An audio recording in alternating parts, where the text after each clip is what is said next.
that go bump in the night. Me, Sam B. Shrunken head, broken legs, body parts on the concrete. Cut 'em up, butcher style gators in the swamp. Red light, leave 'em dead, running like a track meet. Scared of nobody, what your motherfuckers want. Believe me when I tell 'em I'm a boogeyman beast. Leave 'em slashed from their head to their feet. Pin bricks to the chest of a bitch, well fed, cooking meat, cannibal trying to eat. I got a zombie army, and you can't harm me. Yeah, Voodoo, you Voodoo, bitch. Drink blood like a vampire without warning. Voodoo, you Voodoo, bitch. Stand up. Sam B got the thing that go bump in the night. Whoa. Voodoo, you Voodoo, bitch. Hide your kids, grab your wife, better get out of sight. Voodoo, you Voodoo, bitch. Let's go. Sam B to Papa Sean. Hello everybody, what is up? Your friend Voodoo 51292 here. And your better friend, Brandon. Yes, after a long time.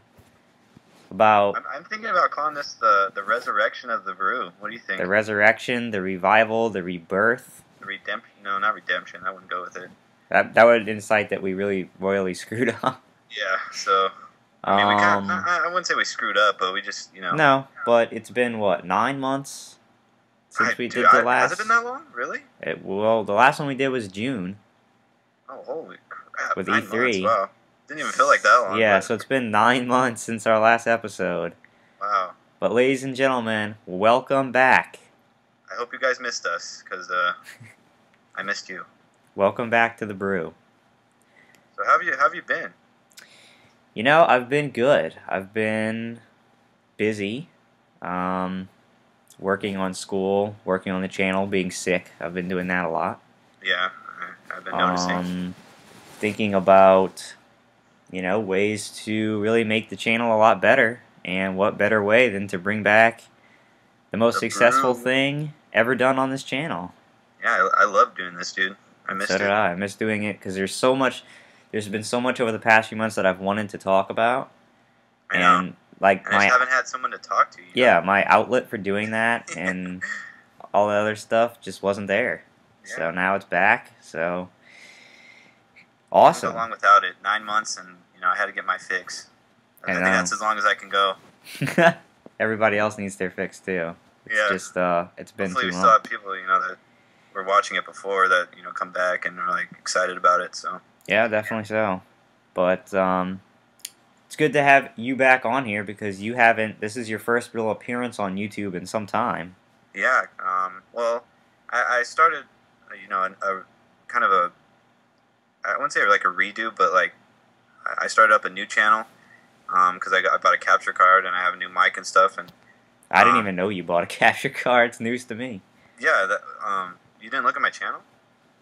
Well, I did, but I didn't realize it was I didn't realize that you had a capture card. Oh, so you thought the quality was shitty? Okay. What? But anyway, yeah. But anyway, we just got back. Yeah, already, I'm being victimized. But anyway, yeah. So I did that, but I haven't uploaded anything for 4 months.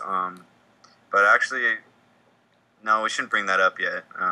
No, there should be some new content coming up in a couple months. Ooh, that's titillating because I didn't hear about this either. So this is new to me. Well, I thought we kind of discussed this. No. Well, I guess kind of. We briefly. We didn't go too in depth. Chatted about it, so. But anyway, yeah, there should be some new content coming to that channel soon. Right. Okay. So, more on that to follow. Yeah. We'll update you guys on that. Yeah. But anyway, so yeah, the Brew is back, and just some of the things that we are going to talk about. This is episode 10, by the way. That's kind of weird. I know. It seems like we did a lot more episodes. Milestone, but not really. It's a whole 10. Yeah. So some of the things we'll be touching on in this episode, obviously we're going to be talking about, you know, bringing the show back and some of the ideas that Brandon and I have for the show. And I think we have some pretty good ideas, don't you? Yeah, we definitely do. And we're going to be asking for viewer input for sure. Right. Because we really want to know what you guys... We just want to interact with, you know, you guys more. Yeah, find out what you guys liked about the old shows that we did. And what what we need to bring back, some new things that we need to incorporate Right. So we'll be talking all about that. Then we're going to be looking at we're going to be taking a look at the PlayStation 4 conference that happened last week, and although, it's, I guess, a week-old news and everybody kind of knows, but you haven't heard Brandon and I's take on it, damn it. So Yeah. that's better than everybody else's take. So That's right. you're going to get Brandon and I's... Yeah. You're going to get Brandon and I's invaluable thoughts on the PlayStation 4 conference. We'll be running down some of the things from that. And there has been some new stuff that's come out since the conference that other people might not have talked about because they talked about it right after the conference. Right. We're also going to be discussing a little bit about the most recent game that we have been playing, albeit separately, but Dead Space 3, which is interesting because Dave and I actually just filmed our Voodoo's Verdict co-op of it tonight, but you'll probably be seeing that upload before this. So that takes precedence over me. Okay, I see. Just in the order of things that I have queued up to upload. Okay. If I can get the review to work with my stupid video editor. Well, if I uploaded this before, then the review would be spoiled because then. That's right. Yeah, that's true. That's if people watch this, they wouldn't. They make a good point there. Not because you don't like me more. I don't like Dave more than me, but I don't make bad points. So of course I made a good point. Okay. So we'll be talking about that. It'll be interesting because I played a co-op, whereas Brandon played single player. So we'll be able. Yeah, you can get both perspectives on it. Yeah. So you'll be able to compare and contrast. So that's kind of the major things we'll be talking about, and I'm sure that we'll ramble on and go on about some bullshit. So anyway, it's back, and you will be noticing right off the bat some different things with this episode than the previous 9. And hopefully, hopefully the first thing you'll notice is the voice quality. Yes. For a couple reasons. Brandon actually bought a nice mic that he's using for his voice. And I, of course, this is the first time I'm doing this on my new MacBook computer. And your voice actually sounds pretty good for... yeah, Brandon keeps telling me the mic on this is a lot better than what I used to have. But I used to have that old Windows computer. It was to the point where the stupid the fan inside of it was... What? The van that was in my computer. The fan inside the computer was, like, vibrating vigorously. Yeah, and then it would, like, crunch. It was like crunching chips inside. It had a built-in wood chipper. Yeah, so there's a wood chipper inside there. You could, like, hear it on Voodoo's Brew and all kinds of stuff. You could you try to talk over your bed. Oh, yeah, so anyway. It was like ambient noise. So that's gone. So hopefully the voice quality should sound better. Another thing is, which you should notice, if you're actually watching the quote video on YouTube, is that I'm going to be on my end putting a lot of work into the video editing department. I've made some custom pictures, I just don't know how to, they're not thumbnails because they're not tiny, but, they're cool pictures and some editing stuff that I've done. I actually need to work on a couple more. For the show, I'm going to be editing in pictures of what we're talking about. I'm going to be editing in game footage from time to time. I will be adding, if you haven't noticed, timestamps in the description of the video, so you can go into the description and you can see the time marks when we talk about each subject. It's a lot better quality. Yeah, basically just trying to improve it, make it better, make it, nicer, upgrade. It's been long enough, and I figure if we're going to be dedicated to bringing it back, we should make it nice and presentable. Yeah. I mean, not that the other ones were. Well, no, the other ones were great, but just make it better. Yeah, just make it kind of the big thing, the big focus of. Because we only do this. We're only going to do this like every 2 weeks. Every 2 weeks right now is our plan. Yeah. And speaking of that, that's a good segue into talking about some of the plans that we have for this. Now that we're bringing it back. So as Brandon said, our plan right now, as it looks, is to do it every 2 weeks. Which would work pretty good with my schedule and yours. So. Yeah, we've actually kind of discussed it to work around our schedules, to where every 2 weeks on Tuesdays we will be filming the episodes, or recording the episodes, I guess. and they will be released on that weekend. And so it gives Josh, some more time to, edit and do all that nice stuff to it. By the way, happy March. It just turned March for me.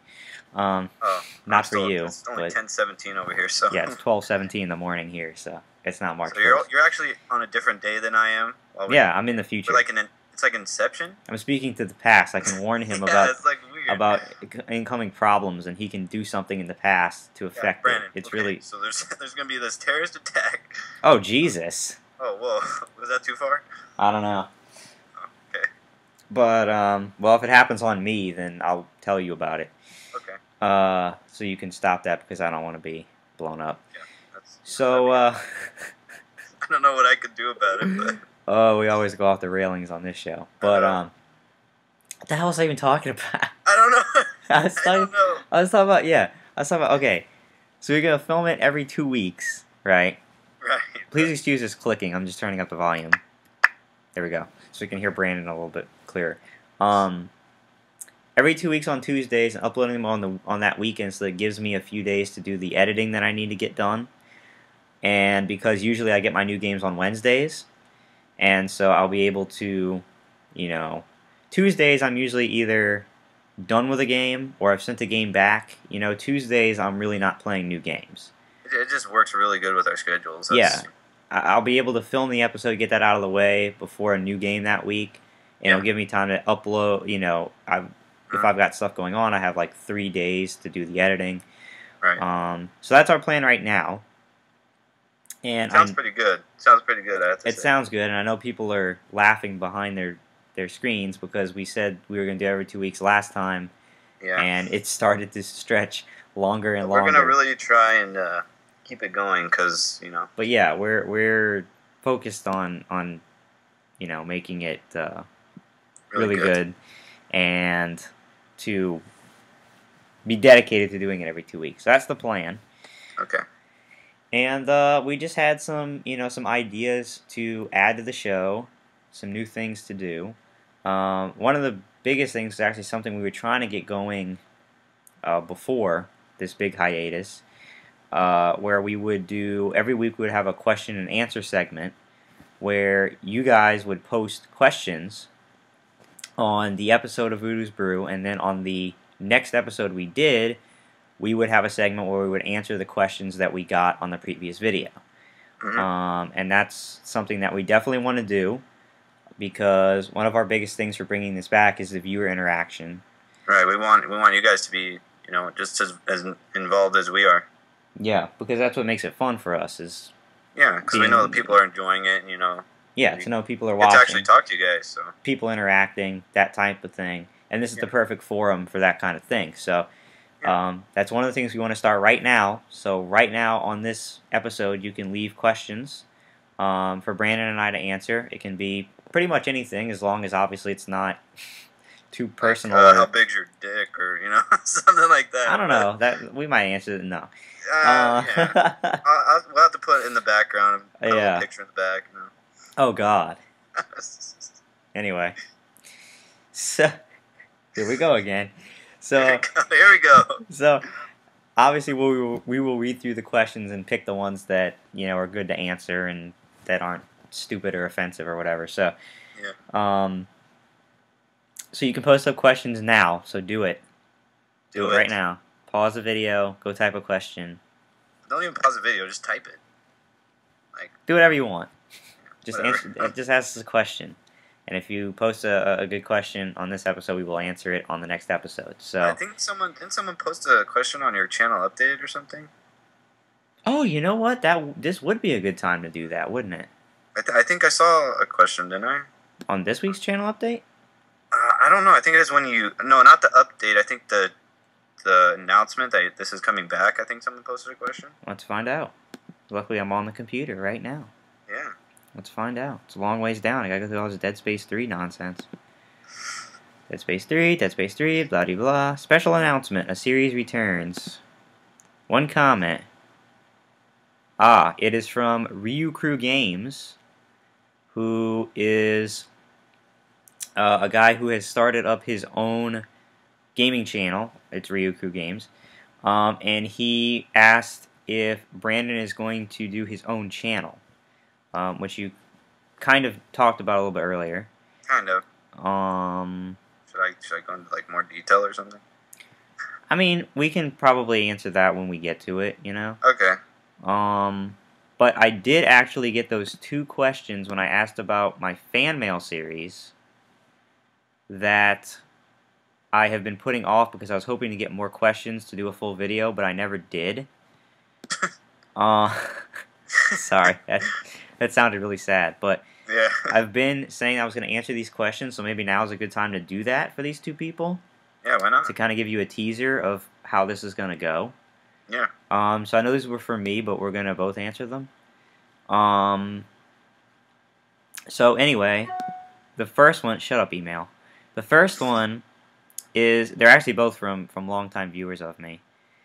The first one is from Notorious Lobster. Nice name. And I think it's hilarious.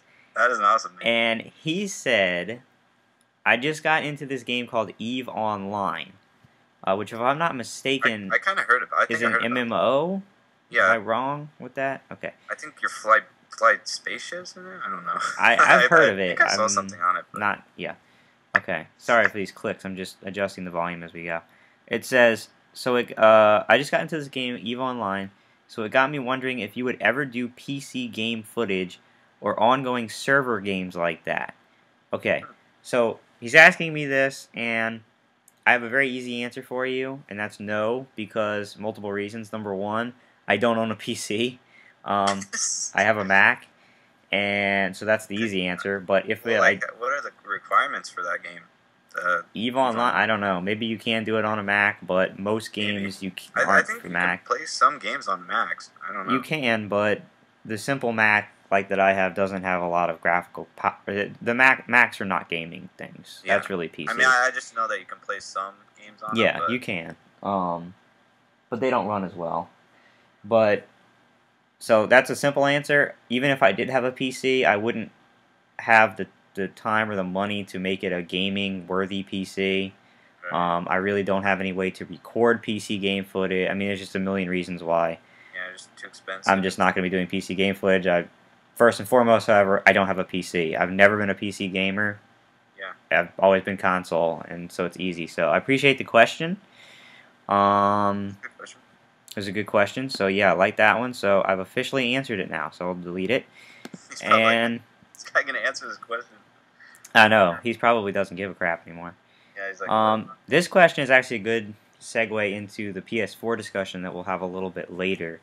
We're not there yet. We'll get there. But he says, "What are your thoughts on next?" I'm sorry. This is from Wee10, who's been a longtime viewer of me, and he says, "What are your thoughts on next-gen gaming? Personally, I think it will be a very interesting generation for gaming. There won't be just your 3 consoles and PC. Valve's so-called Steambox and NVIDIA's Project Shield that was presented at CES 2013. I guess that's I don't know what conference that is, but are jumping into the mix." And that's from Wee10. Well, obviously this was sent to me. This was actually sent to me in January the 20th, so quite a while ago. Yeah. Obviously that was before the PS4, so we will talk about that.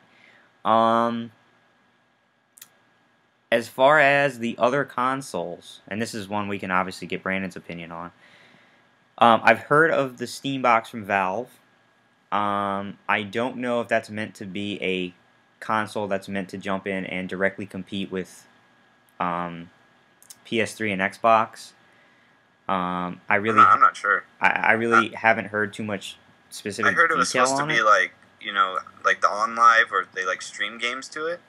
Yeah. Like you can stream from the Steam service, but I'm not like I saw footage of the OnLive thing and it didn't work very well. Yeah, OnLive didn't work very well. It's kind of like horrible. So yeah, because it all depends. They, perfect it, but it all depends on your internet connection for streaming. Yeah, and some people just don't have that great of an internet connection. So yeah, like me here, my internet's horrendous. Like me.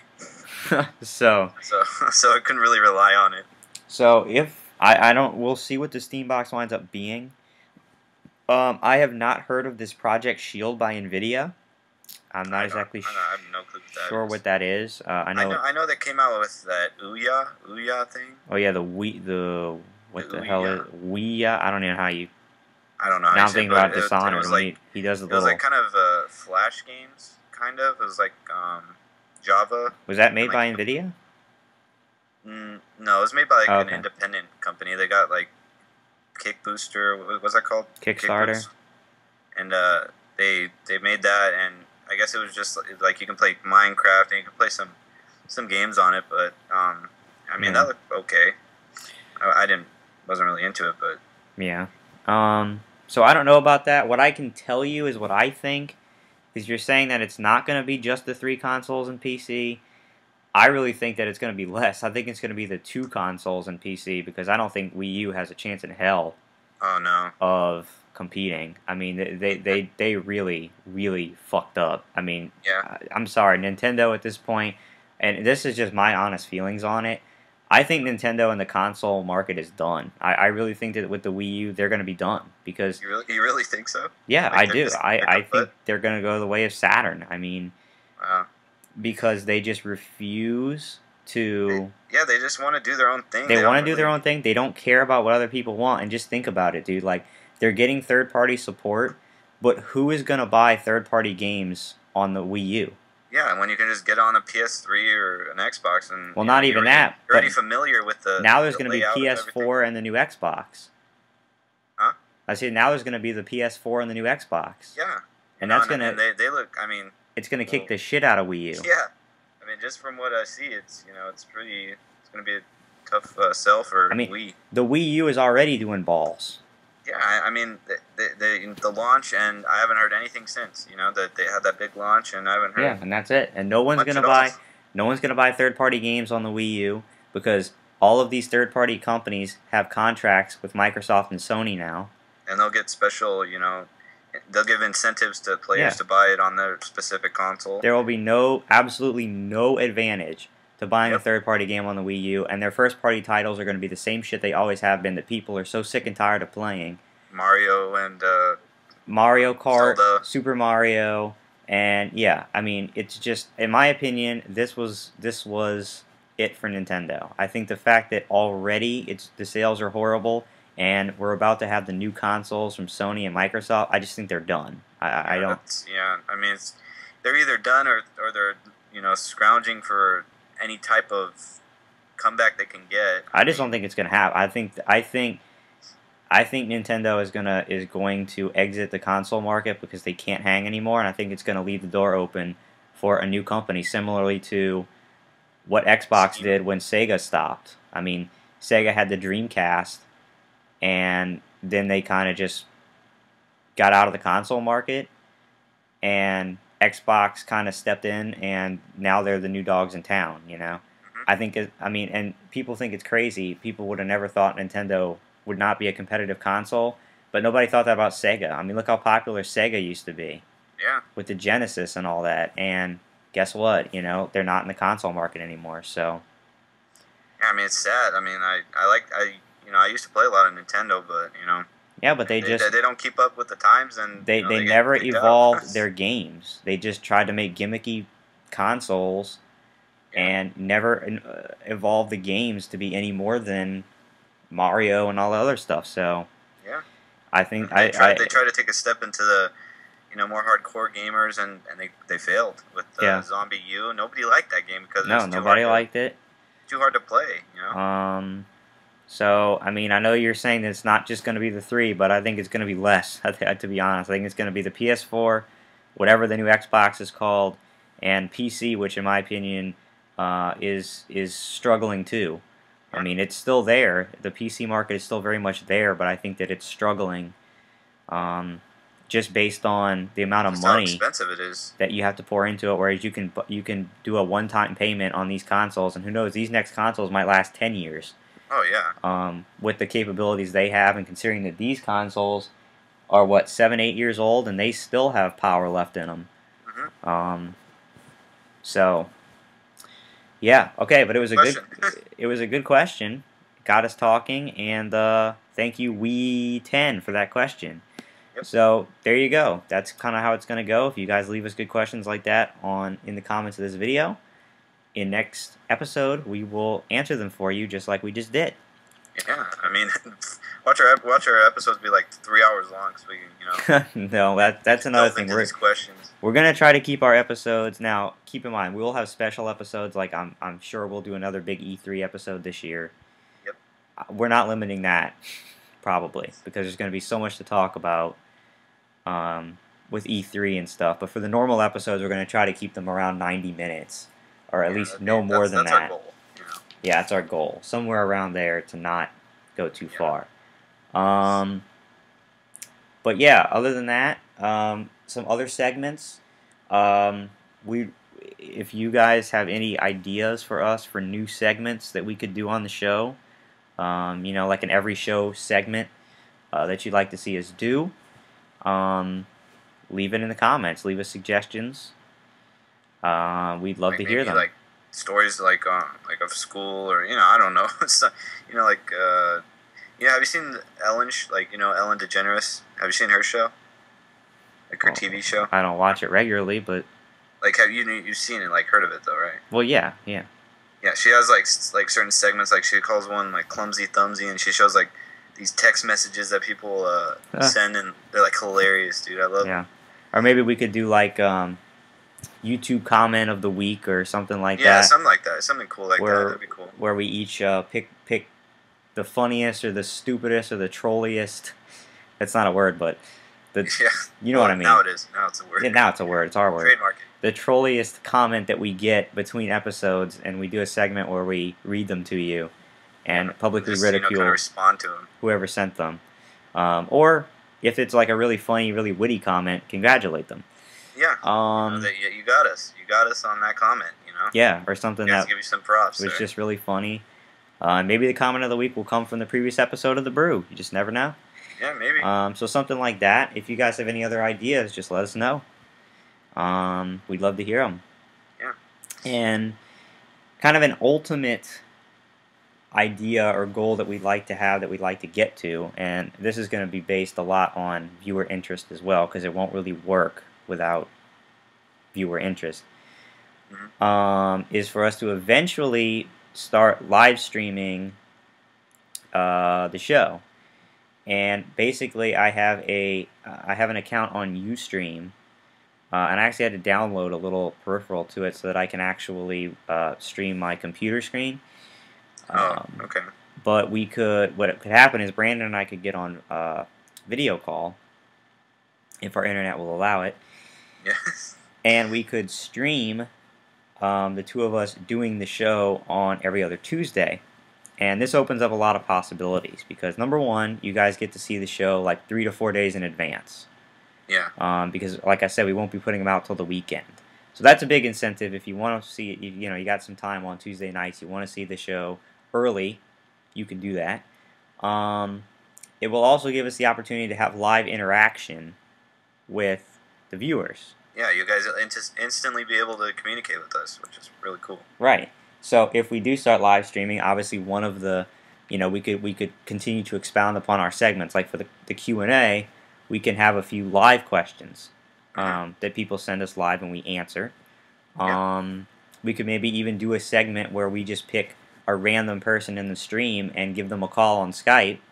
And get them in the show and talk to them for 5-10 minutes on the show, get their little piece, and then or maybe we'll have a I don't know, a little contest or something, and say everybody post up, I don't know, your the funniest joke you can think of. Yeah, or something like that, and whoever we think is the funniest, we'll give them a call. Yeah. So I think that would be a lot of fun, and then of course we would record the audio as we do all the time. And for those of you who didn't see the live stream, you won't miss out on anything because I will do the video editing, and upload it to YouTube that weekend like I normally do. So that's really where we'd like to get. Now, obviously, for us to get there, we need to have kind of an established viewer base. A pretty good fan base. Yeah, people who every week we get consistently good views. And it's something that people express interest in. That I would say we need at least 500 views per episode. Yeah, something high and consistent, and people actively commenting and saying, "Yeah, if you guys did a live stream, I would show up."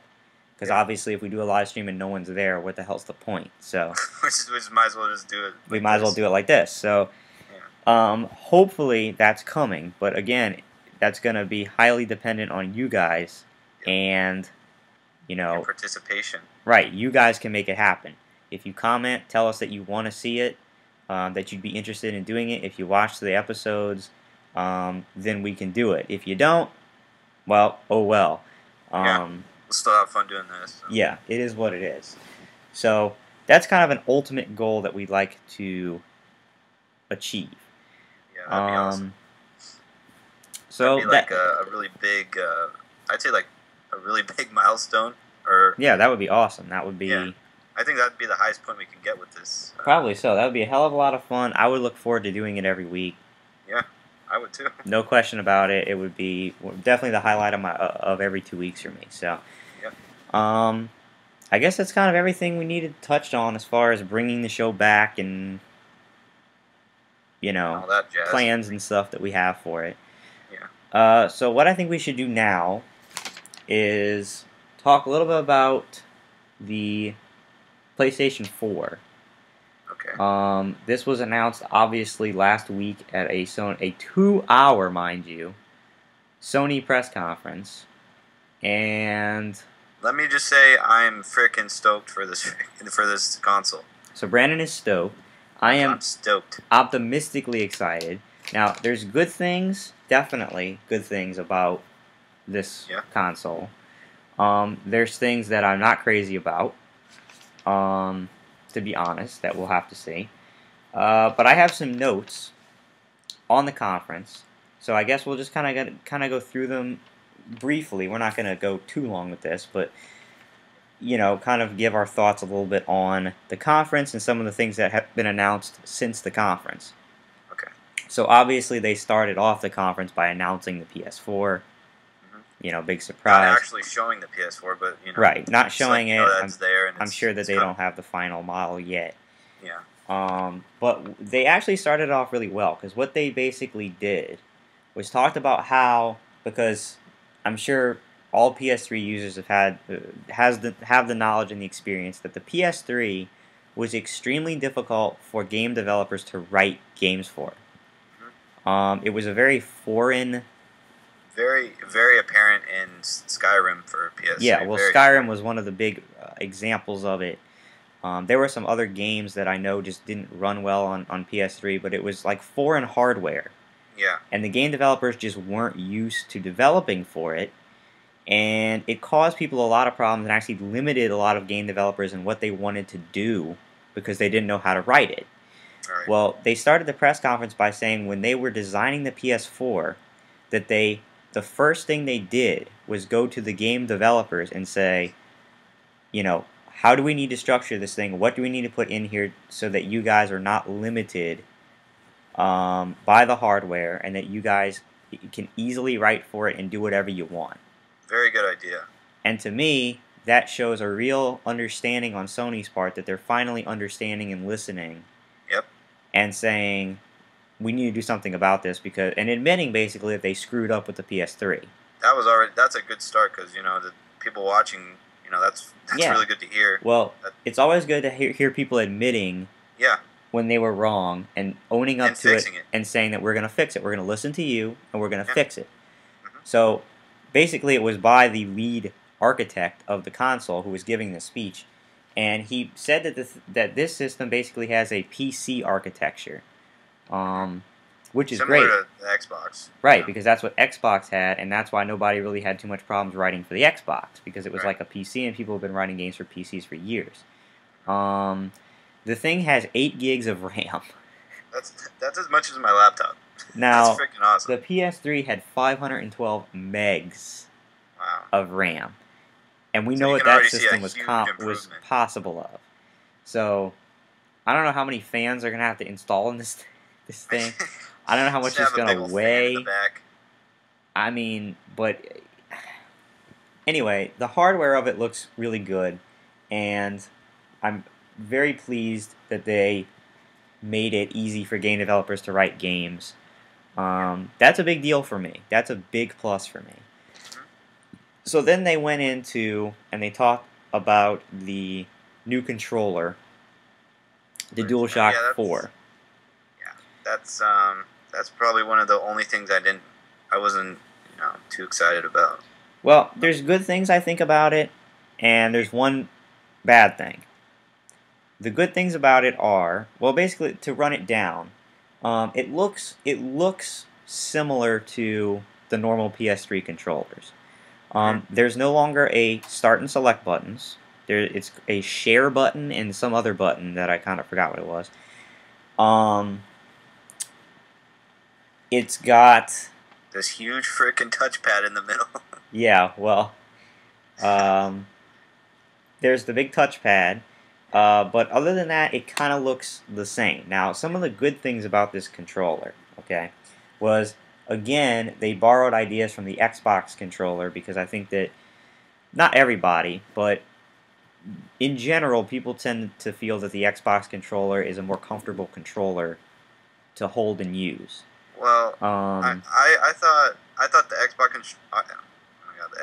controller had a lot of good features on it, but the PlayStation 3 controller is more comfortable to hold. Yeah, see, people have differing opinions about this. Yeah.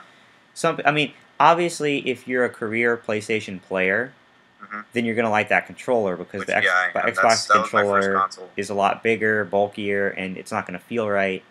Yeah. I can play with either controller. Neither controller bugs me. But it doesn't bug me. The Xbox controller doesn't bug me. It's just the PlayStation controller is more comfortable. Yeah. To me. Well, anyway, but they took some good things away, and what they did was they made the hand grips a lot bigger and like rounder, and they seem to have some kind of rubberized grip material on them, whereas obviously the PS3 controller and the Xbox controller, it's just smooth plastic. Yeah. There's no grip on it. It looks like it has some kind of rubberized grip on it. So I think it's going to be a lot easier for people, especially with like big hands, because I think that was a big problem with people with big hands on the PS3 controller. Yeah. It kind of like swallowed the controller, and they had to like hold it with their fingertips. So it looks like it's going to be a lot easier for you to get your whole hand around those grips, you know, and that's good. And they'll feel better. The thumbsticks actually are indented now, which that's good. is one of the things I liked about the Xbox controller, because your fingers rest naturally on the sticks.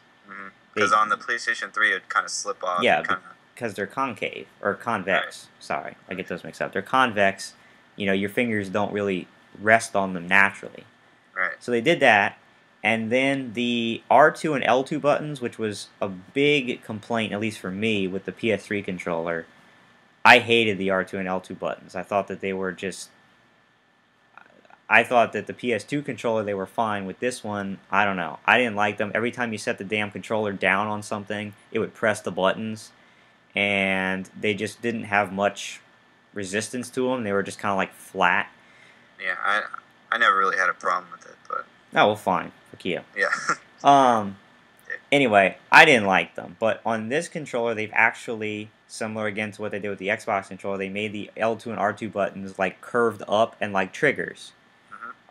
Which I think is a big improvement. And what I'm hoping is that they then kind of, because for the PS3, for the first-person shooters, they would map the controls for like L1 and R1 were aim and shoot. Right. And the other two were like for grenades and stuff. I kind of hope they map it to the way the Xbox does, to where the back two buttons are the aim and shoot. Because when they're triggers, it feels more natural to do it that way. Yeah, because, you know, so the bigger buttons, bigger type of gameplay. I mean, like when I was playing on Xbox, it felt more natural to play with the bigger, triggers as the shoot and the aim, and then the smaller ones as, the buttons you use less, like the grenades you throw and stuff like that. But with the PS3, it kind of felt weird. Yeah, it was kind of backwards. So yeah, those are all improvements to it. Now this I don't really like, simply from a battery life perspective, but the thing has LEDs in it, which change color similar to how the PS Move controllers do. So instead of having like a light for player 1, player 2, it will be color coded. I'm worried about how the battery life is going to be, powering like 3 bright ass LEDs in your controller. Yeah. I guess we'll find out. There's a headphone jack on it, which seems that's a good thing. which That's what I like. again, similar to what Xbox does. Yeah. Hopefully, I like meaning that they're improving their god awful voice communication. Yep. And hopefully they will include wired headsets with the consoles. Right. That would be a massive improvement.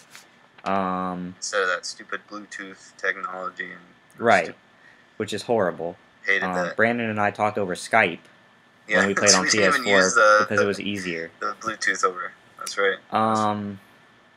The controllers actually work with the PSI. There's a new PSI we'll talk about. Yay. And the biggest thing that for me is the negative is the giant ass touchpad. Yeah, another gimmick. I mean, that's what bothers me is because it seems like now there's a giant ass gimmick right on my controller. Yeah, I have to stare at it every time I pick up my like controller. before it was optional with these consoles. I didn't have to buy a Move, and I sure as hell didn't. And I didn't buy Kinect. Now there's a gimmick on my damn controller.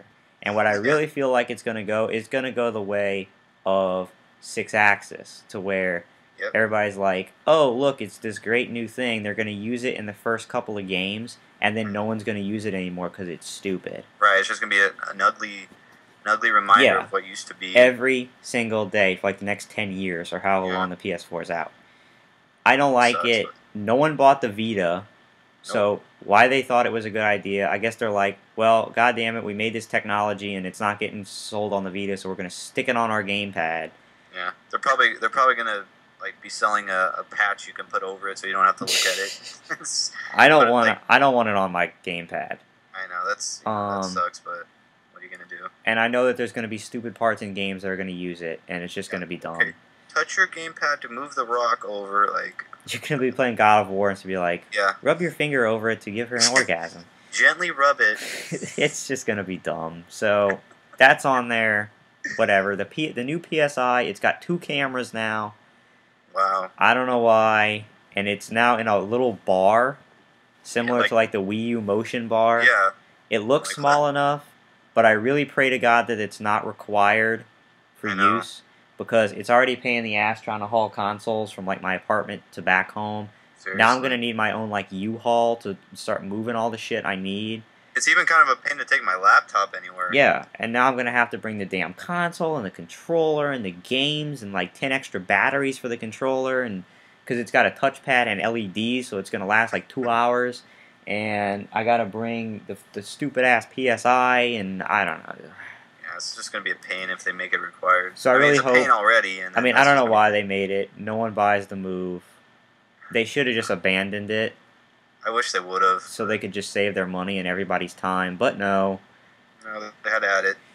So it's there, and I don't know if it's going to be bundled with it, if it's going to be required. I really have no fucking idea, but. I hope it's not bundled and it's not required. Yeah, I hope that it's optional so I can fucking not use it. But. Yeah. So that's kind of the rundown on the console, the controller. Then they came out and said that, okay, Unreal Engine 4 is going to be coming, which we all knew. Unreal Engine 4 it kind of looked like shit to me. I don't know. I mean, it didn't look that great. I mean, but they've announced Unreal 4 for like a year. They said as soon as the next gen comes out, it had Unreal 4. It didn't look that great to me. But so then they showed a game, which was really weird to be the first game that they were showing. Which one was it? It was a game called Knack. Oh, yeah, okay. And it was some very cartoonish. It almost looked like it had the graphics of like that show Jimmy Neutron. Yeah, it kind of did. I don't know why they showed that as the very first game, because it doesn't impress people with graphics or anything when it's a fucking cartoon. Yeah. But I don't know. It looks like this weird puzzle game with these kids and this weird robot thing that can morph. I don't know. It's strange. I don't know why that was the very first game ever released or shown, whatever. So then they came out and they had more specs, which was weird. I don't know why, whatever. So didn't they show the interface of the console too? Well, they came out and they started talking about some of the other like features it was going to have. Basically, this guy from, well, I don't know if it was, no, it wasn't the guy from Gaikai yet. He came later. I forget who it was who did this, but he revealed some more features such as the fact I actually like this, but there's a suspend play function to where you can actually press a suspend button on your controller, and your game will go into like a low power saving mode. And when you come back, you can hit the button, and the game will instantly start wherever you left off. That's pretty cool. Instead of having to power the whole console off, then turning it back on, reloading the save. And it's funny that we're even talking about that as like, oh, that used to be such a pain in the ass that we had to turn the whole console on and weird. Reload and all that stuff. Like, it never really bothered me in the past, but now like we're starting to become the old people now. Yeah. We're like, remember back in the day when we used to turn it on, when we had to wait a whole 60 seconds to start our game? now it's like we don't wait any time. 6/10 of a second. Yeah. Because of our need for instant gratification. But yeah. So that's good. That's cool that it's there. They said that basically similar to, I don't know if anybody's bought a movie or rented a movie on iTunes before, and how you can start watching the movie before it finishes downloading. Yeah. So in a way, kind of streaming. I mean, they say it's instant, but it's really not. Well, you're going to be able to do that with the digital titles. Yeah. When you start downloading them, you'll be able to start playing them as they download. But depending on your internet connection, you might start playing the game, play 5 seconds of it, and then it pauses because it's not loaded past that point. Yeah, just so I think how it works. I think it's only going to be useful for people with really good download speeds. Yeah. To where the download, it stays ahead of where you're playing. Now, this was some interesting stuff that they talked about, which could actually have big implications for me on YouTube. And I'm interested to get my hands on it and see what it's going to be. But you have the ability to upload and stream your gameplay. Mm-hmm. Now, they didn't really specify too much on the uploading. I don't know. All I know is you can record for 15 minutes. Which is perfect. Yeah, that's perfect. But I don't know if you can upload that straight to YouTube. I would think so. I mean, that's. I don't know if there's a way to get commentary over that. Yeah, that's the only problem. And if there's not, then I'm just going to useless. stick to my old camera, which is really not a big deal. Yeah. That doesn't bother me as much as, or not bother me, but that doesn't excite me as much as the next possibility, which is the fact that you can actually live stream.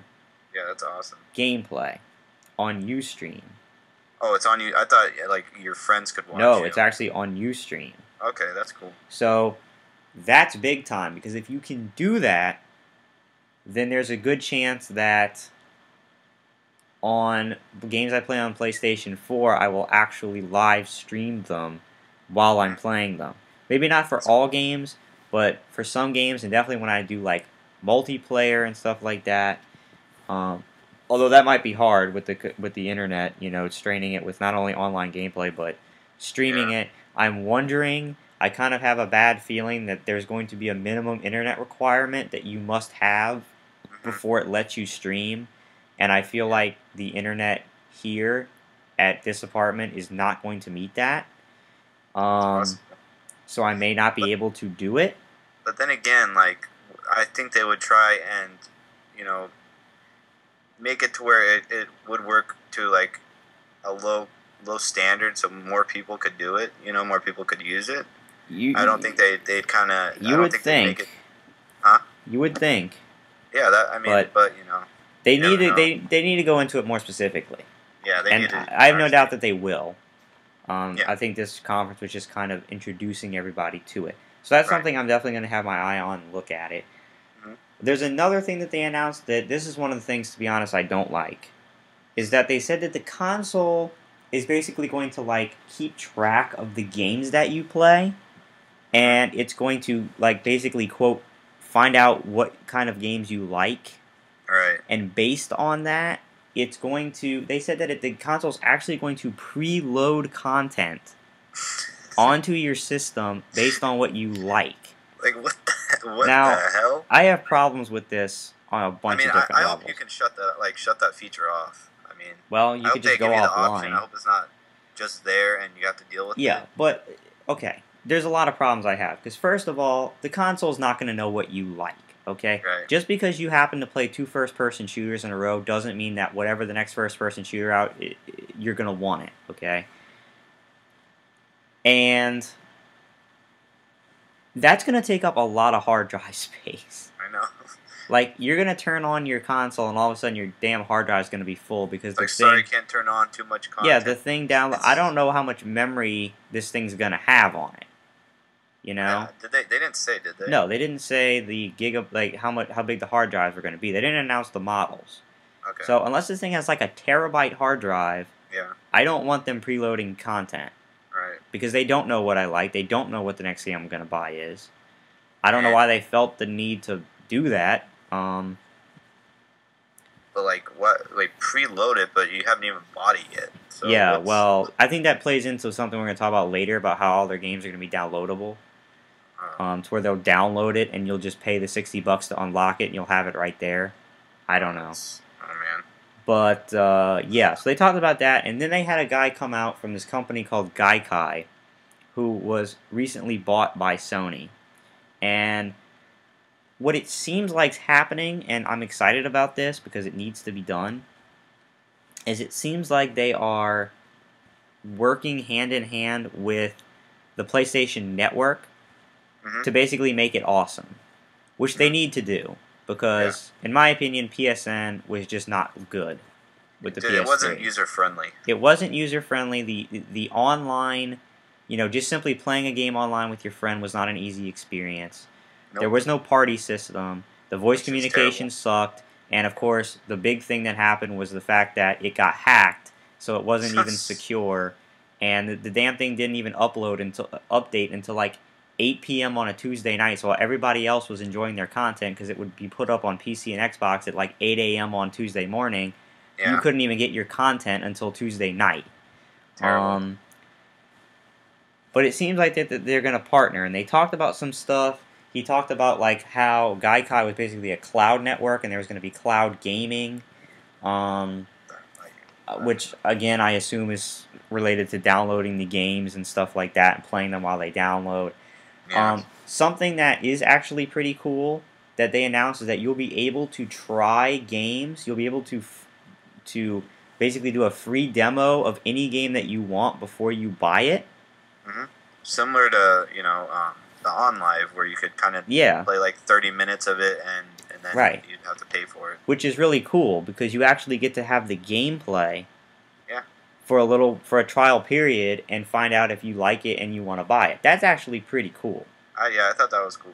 He talked more about the streaming. He really didn't say anything new. He just kind of talked about what, you know, kind of just recapped it. Something that I think is really stupid and I don't understand why they're doing it, that it has remote play, similar to the Wii U, where I wouldn't be modeling anything on the Wii U right now, based on the way it's going, but like on the Wii U, how if you're playing a game on your TV and then for some unforsaken reason the TV gets taken over, you know, by like rowdy children or space aliens, and you just cannot pause the game and you have to continue to play, how you can play it on your Wii U gamepad. Yeah. Well, it's going to be like that with PS4, They kind of did that with PS3 too. Well, for certain games. Yeah, for only a few But you had to own both copies. Right. But apparently, you don't necessarily have to own both copies with this. But, of course, you have to stay in range of the console. You can do the remote play on the Vita. I don't. Which means you have to buy a Vita. Yeah, which no one's gonna do, especially for remote play, because I think that's just stupid, and I don't think anybody's gonna do it. Like, if I can't play on my TV, I'm not gonna. You should be playing on a TV that is not gonna. People aren't just gonna run in and fucking push you off the couch and say, "Get the fuck off the TV." Yeah, I need to play this game right now. Like, I'm fucking watching Kardashians, and I'm gonna beat you with a meat cleaver if you don't get off. And then you're just like so into the fucking game that you cannot pause it and just wait. Like, you have to keep playing it, so you're going to play it on your shitty Vita. It's really never going to happen. So that was stupid. Unless your mom or dad, it's like, hey, I need to watch the game. I still would just say, okay, and I'd play it later. Yeah, I know. Bother getting my But, I mean, like, in this day and age, most kids have their own TV. Right. Like, I realize not everybody, but a lot of people at this day and age have their own fucking TV. That it's not going to be interrupted, you know what I mean? I mean, if you have the money to buy a PS4, you probably should have a PS4 and a Vita. Yeah, you probably should. Instead of buying the Vita, buy your own fucking TV. Right. And then you don't have to worry about it. I got my HD computer monitor, which looks gorgeous, for $200. The Vita's like more than that. So buy a fucking HD computer monitor, and then you don't have to worry about it. So anyway, they said that, and then they, in a very clever, sneaky way, they threw in there that the PS4 is not going to be backward compatible with PS3 games. Terrible.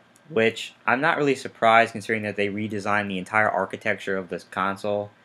But he said that they were... It's still shitty. Yeah, it's not really good, but that they were, quote, working on something to be able to get every PlayStation game from PS1 all the way through PS3 available on the PS4 through download.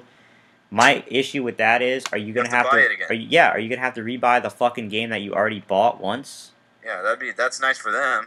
Or like, how the hell are you gonna like?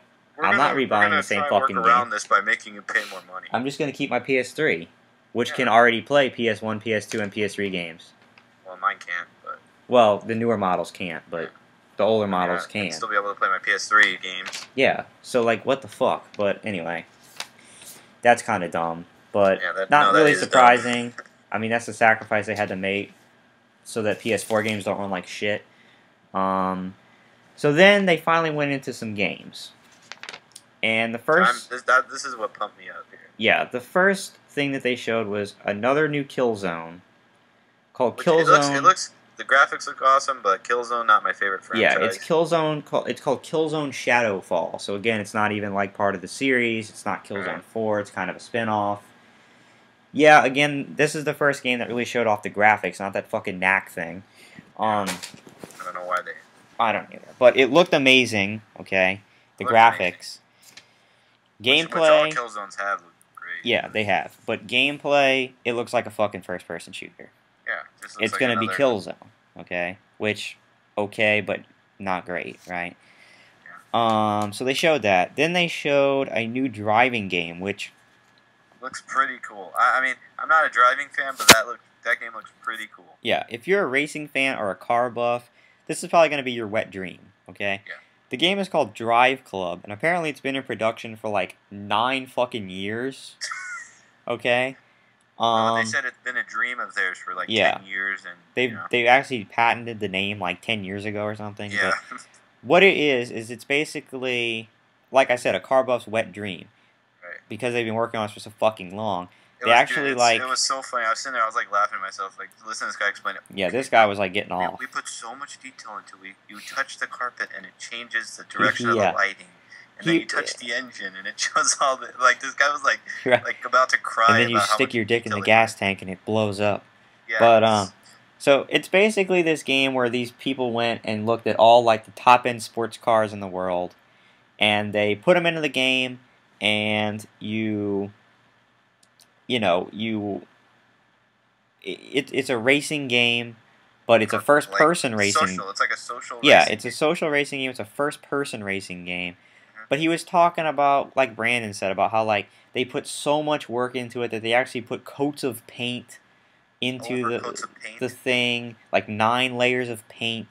How they work the headlights to accurately reflect the way the light would hit it, and how they wove every stitch of, which is a bunch of bullshit. It's a game. I know. Like, how the hell did you put 9 coats of paint on a fucking car when it's a game? It's just I don't know. I mean, so to make a long story short, it's hyper realistic, basically. Yeah, basically. And they said like you can form teams. It looks fun. With people across the country or across the world, and race, and it's a first-person game, and it's basically supposed to like make you feel like you're in the car. Yeah. And they showed a bit of gameplay of it. Yeah. So if you're a racing fan, if you're like into Gran Turismo and all that kind of stuff, it's probably going to be a great game for you. Yeah, not really that big a deal for me, because I just don't play racing games. I'm not a car guy. I never have been. Me neither. But if you are, there you go. Then they announced another game in a long-running PlayStation series. Infamous Second Son. Again, not Infamous 3, I guess, but the endings of Infamous 2, how drastically fucking different they were. There was no way that they could reconcile that to make an Infamous 3. Yeah. They kind of screwed themselves. So they're making Infamous Second Son, which it doesn't seem to have anything to do with coal. It's basically like the premise is like the entire world has become so security heavy and so well, I guess more the U.S. than anything else. It's become like so worried about security because of all the terrorist threats and stuff like that, that it's just going to keep increasing to the point where the U.S. is like a military state, to where they have like surveillance cameras everywhere, and I forget if it was this game or when they showed Watch Dogs how they were given like the stats about how many security cameras there are like right now in the world, like per every I think that was Watch Dogs. square mile or something. It might have been. The two games are kind of related in that sense, but Yeah. it was basically about how there's cameras everywhere, there's surveillance everywhere, and just imagine if there were these, I forget if it was like 9 or 12 people that had these superpowers that, of course, aren't able to be detected by any kind of metal detector or security procedure and stuff like that. And just how much of a panic that the country and the world would go into if you had these people with all these destructive powers whom you couldn't stop at the security. So it's almost like a mix between the X-Men and like Watch Dogs. Yeah. Because that was like a big thing in the X-Men movies. You know, they were talking about like, well, how the hell do we have national defense or whatever when we have all these mutants running around and we have no way to know. Right. So it's kind of that premise. And, I mean, it's a pretty cool premise, and it looks pretty interesting. Yeah, but as far as gameplay, they didn't show anything. Yeah, it was just a cinematic trailer, but Yeah, they showed a trailer. I'd imagine the gameplay is probably similar to previous Infamous, but Right. are you going to be able to play as the bad guys, you know? Well, I think it's kind of the same. You could be a bad guy, you could be a good guy. The quote bad guy, or they didn't really say. But it definitely looked like one of the more interesting games that they showed off. Then they showed off a puzzle game called Witness, which is going to be a PSN game, and it's basically this puzzle game where it's like it's open world, but instead of making it massively expansive like Skyrim or Fallout, they actually made it massively condensed so that like every corner you walk around there'll be a new puzzle or a new level. They said the game was like 25 freaking hours long. What? So like the puzzles better be puzzles better be pretty varied. Yeah, I hope the puzzles are pretty interesting because I don't think I'll be playing that for 25 hours. 25 hours, yeah, that's something. So they showed that, and then Quantic Dream came out, and I think this was really. I think this was a really big. I think this was the moment that everybody kind of said, "Wow, like this is what's capable of with the next generation. Like this is where we're going." This is just the beginning of what they can. Yeah, and you know, you always think the graphics can't get any better. Like you can't get any better than this, and then they continue to get better. And I think this was the demo that really showed people what's capable with this machine. Yeah, it looks freaking awesome. So it's Quantic Dream who made, of course, Heavy Rain. They're making Beyond Two Souls, which is going to be a PS4 title. And they were showing like how many polygons were in each of their games, and right. And I guess Heavy Rain had 15,000, and Beyond Two Souls is going to have Beyond Two Souls is going to have 30,000, so it's going to have the double the polygons. Double, and we all know how good of a game Heavy Rain looked. Yeah, looked freaking good. So what they showed, they didn't show the game. They showed a demo, basically a tech demo. Tech demo, right? And it was the face of an old man. And you might not think that's much, but well, yeah, believe me, it was. And if you haven't seen this, you gotta go look this up. It's tremendous. What they were more or less trying to demonstrate is the way that they can now show emotion on a character's face like they've never been able to show it. You know, in real life, similar to L.A. Noire, which it didn't have a lot of detail on the face, but you could tell you could see the facial expressions. But the impressive thing about this is it's not even using face capture. Right. I mean, L.A. Noire had to use face capture. Yeah. This doesn't. And in real life, how you can look at a random guy walking down the street, and you might be able to tell from his face, you might be able to guess, just by looking at his face or look him in the eyes, what kind of person this guy is or what kind of things he's gone through in his life. If he's, had a lot of bad things happen to him in his life, or if he's had it easy the whole way. You know, just these intrinsic human qualities that we possess to be able to tell this kind of stuff just from someone's face. Mm-hmm. And just the detail on this guy's face, you could see a vein. Oh, it was tremendous. You could see it like pores in his face, and you could see the hairs of his eyebrows. Like, yeah, it was amazing. Awesome. And they did this thing where they had like the light shining on the side of his face. Yeah. And then they moved it around to the front, and he like reacted to the light. Yeah, and his eyes, the light was reflecting off his eyeballs. Yeah, and I got shivers because it looked awesome. There was a part where they put the light in his face, and then they kind of rotated so that he was facing you, and he was looking away from you like the whole time. Yeah. And then at this split second, he takes his eyes and he looks directly at you, and in that moment, you're just like, this is a real person. Like, you just... Yeah, honestly, it looked like a real person. You kind of get shocked a little bit, because it feels like there's somebody in the screen looking at you. Yeah. You know, you're not expecting it. He's just staring off into the ceiling, and then he just looks at you. And... He looks into your soul. It's not something you can really describe. It's just like, you just feel like it's a person. Like, the expressions, the little minute eye movements, and eyebrow raises. Yeah, it was, and how he reacted to the light. It was just amazing. It was. I mean, honestly, it was amazing, and this is just them testing it out in their first attempt at this. And like hardware. Their beta demo, and we all know how far the PS3 advanced over the years. Oh yeah, like I watched a trailer of Uncharted 1, and Uncharted 3 is just like, it looks like a whole different. So it's like, generation. How far can this go? You know what I mean? And it's starting out like this, and it already looks like this. Wow. So, this was really funny and really sad at the same time, because they just had this amazing demo, right? That like blew everybody away. So, what did they schedule to follow this? They scheduled the developers of Little Big Planet. Oh, who came out on the stage and might have single-handedly, if not for the rest of the conference, ruined the whole conference. They come out... It had to be Media Molecule. Media Molecule. They came out and they just showed this amazing tech demo of all the capabilities, the possibilities that this PS4 has. And here comes the Sackboy and his here comes the bullshit. Band of idiots. So they come out and they say, we have this great new console, so what are we going to do? We're going to find out how to use the Move with it. And you can feel it in the room. Everybody just goes, oh, shit. Yeah.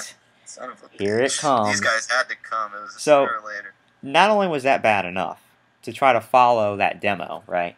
Yeah. But they didn't even show a game. It was like... What they showed... was two things that made absolutely no fucking sense. First of all, they showed this 3D sculpting.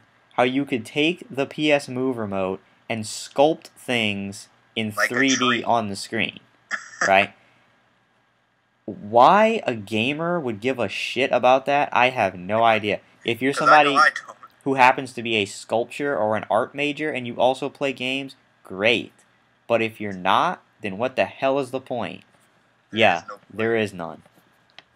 And then the thing that they showed after that made me laugh out loud, because it was these two guys, and they were like manly looking dudes, and they were doing the most effeminate thing with the stupid PS Move controller. They were dancing with each other with puppets. I know, I was like, what the hell am I looking at right now? Which they then expanded into a rock show with these puppets, with two other people coming in, and there was this one woman, like, violently banging her Move controller in the air against nothing, and her puppet was playing the drums. What the hell? But it was the dumbest fucking thing. Seriously, like, if you had a video camera on my face from, like, I was, like, smiling and in shock, and, like, whoa, and then it just turned into, like, sadness Media and Molecule fucking ruins it. It had to be Media Molecule. So that was definitely the most what the fuck moment of the whole conference. Like, why is this here? Definitely. So then after that nonsense was over, Capcom came out and they were demoing their new engine, which is called, it's just a working title right now, but it's called Panta Ray. No, I think the title was Deep Down, and the well, that's Panther. Yeah, that's the game. The engine is called Panta Ray. Right. Which is just their code name for it. But did they have to get the guy with the most incompetent guy on the guy with English? the street? Yeah, well, that's Capcom, dude. That guy was just like, oh my god. That dude is at everything. I mean, he's the guy at everything. Get a guy that spoke English to go out there. Thank God he started speaking Japanese and they had a translator. But yeah, they demoed this new engine with a new game that they're working on, a new IP, which is called Deep Down, which is just a working title. That's not going to be the actual name of it, thank God, because that's a dumb name.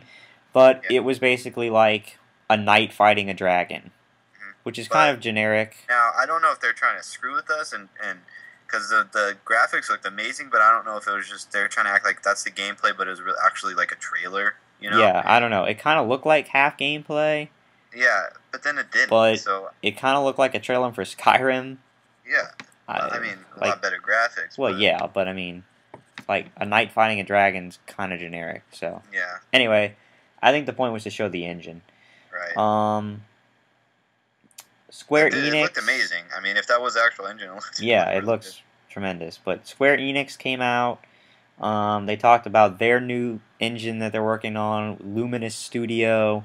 They did a tech demo with some stuff like a physics demo, dropping a bunch of objects and stuff like that.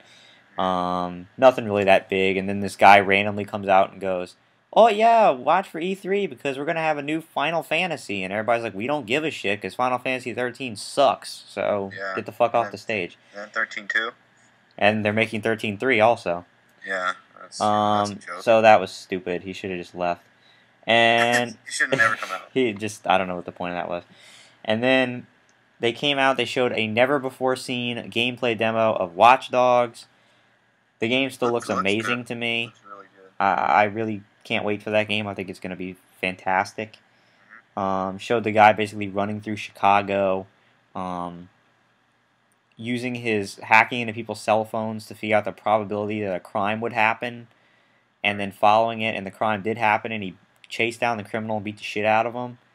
And then when the police showed up, they thought it was him who was the criminal, so he had to escape. And he like hacked concrete barriers to come up and blow up the fucking cop car, and he hacked a tram to slow down so he could jump on top of it, and raped a woman. He raped a woman. What? What the hell? Didn't that? No. He hacked someone's chastity belt and it came flying off. So that looked pretty awesome. It would have been better if they threw in women getting raped. What the fuck is wrong with you? You're a sick dude. So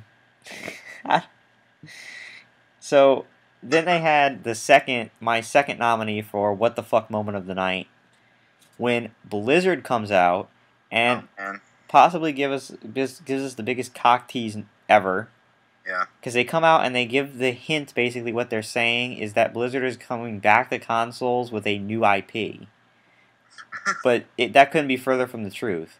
Because what he announces is that they're porting Diablo 3 to the PS3 and the PS4.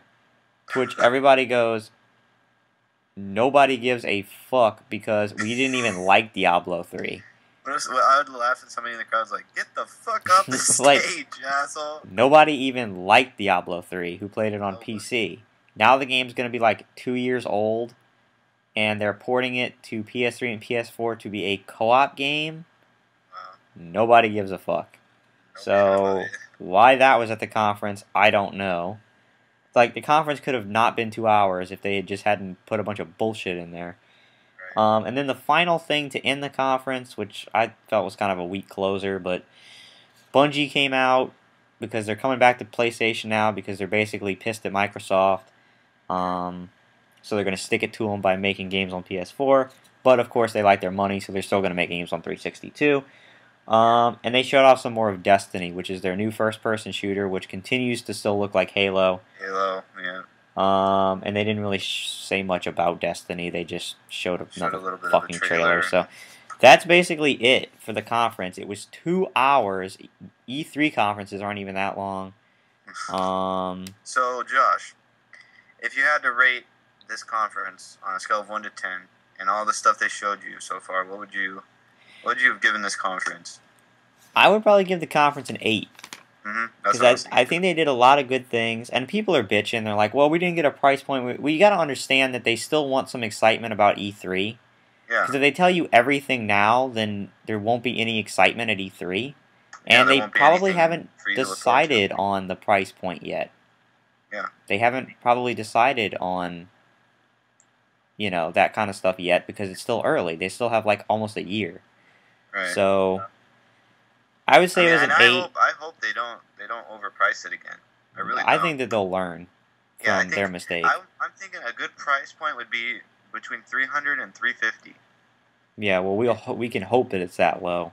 Yeah, but I mean that'd be a great price point, but I highly doubt that's what it's gonna be. Probably not, simply because of how good the hardware is. But we'll see. We'll see. I'm sure at E3, or maybe it'll get leaked beforehand. But I think it was good for them to get ahead of the curve with this. I think now Microsoft is like, what the hell do we do? Well, yeah, it's a good thing for Sony because now people are going to have expectations about Microsoft. Right. They're going to expect them to have live streaming ability and everything. They're going to expect them to match them and then some, right? Yeah, so it is almost impossible for Xbox to look better now. So I think it was wisely done. I think it was a good thing to do it ahead of E3 so they could have all of the press coverage just about that. And not be split between them and Microsoft and everything else. And I think it was a strong conference, other than like some of the things. I'd say the negatives or the positives outweighed the negatives. Yeah, definitely. They should not have had the Media Molecule people there, and they should not have had Blizzard there. If those two people weren't there, it would probably be like an 8.5. But they just kind of, I don't know why they were there. There's been some other stuff announced since then, such as that all of the games on PS4, all of them will be able to be downloaded on release, so you don't have to buy a game, and that actually not every game is going to be on a disc.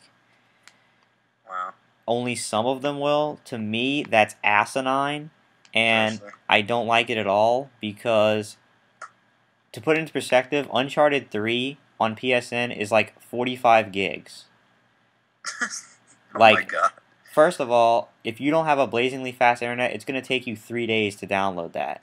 Right. And it's going to eat. And if you don't have enough space on your hard drive. And between that and the fact that you're going to be the fucking thing is going to be preloading stuff by itself.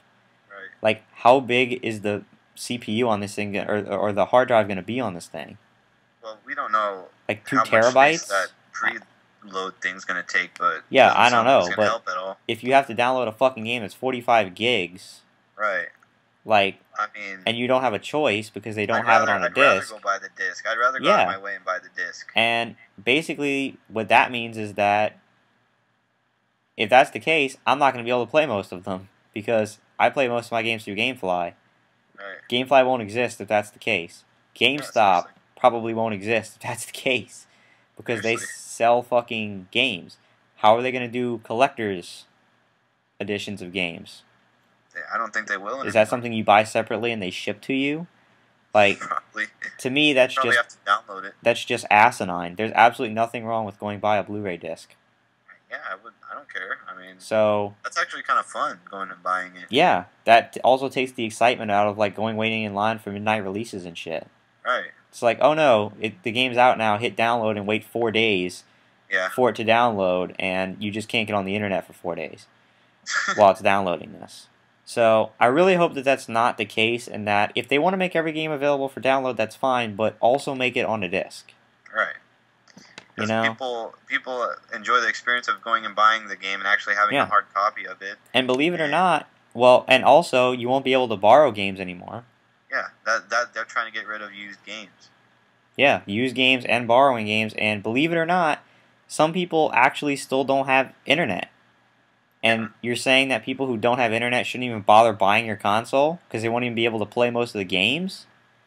Yeah, I mean, that's stupid. So I hope that that's not the case. I guess we'll just have to see. I mean, I highly doubt that's... I mean, I don't doubt that they'll all be downloadable. Right. I'm just hoping that they're all also available on a disc. I mean, this comes down to how stupid is Sony gonna be. Right. You know? I mean, they did confirm that it can play used games, though. So Yeah. So I mean, that's a good thing. That's what I was kind of worried does about. that mean that it's going to be? I don't know. I think both consoles will definitely be able to play used games. I think that was a dumb fucking rumor. Yeah, that was. And they would be retarded if they didn't, like, But say... I could see. You know, Watch Microsoft say they can't play used games. if they can't play used games, no one's going to buy it. Right, I know. No one's going to buy an Xbox. They're all going to buy Sony. Yeah. So my final thoughts on it are that I was pretty convinced after this generation that Sony was going to have to do something really big to wow me, to make me pick them. I think they might have done it. I mean, I really did. They really did impress me. I'm really excited to see what Microsoft has to offer in return so that I can start comparing the two. Yeah. But Sony made a big push. I mean, they corrected a lot of the things I had the biggest problems with, which number one was no one could write games for it, so a lot of games ran like shit on it.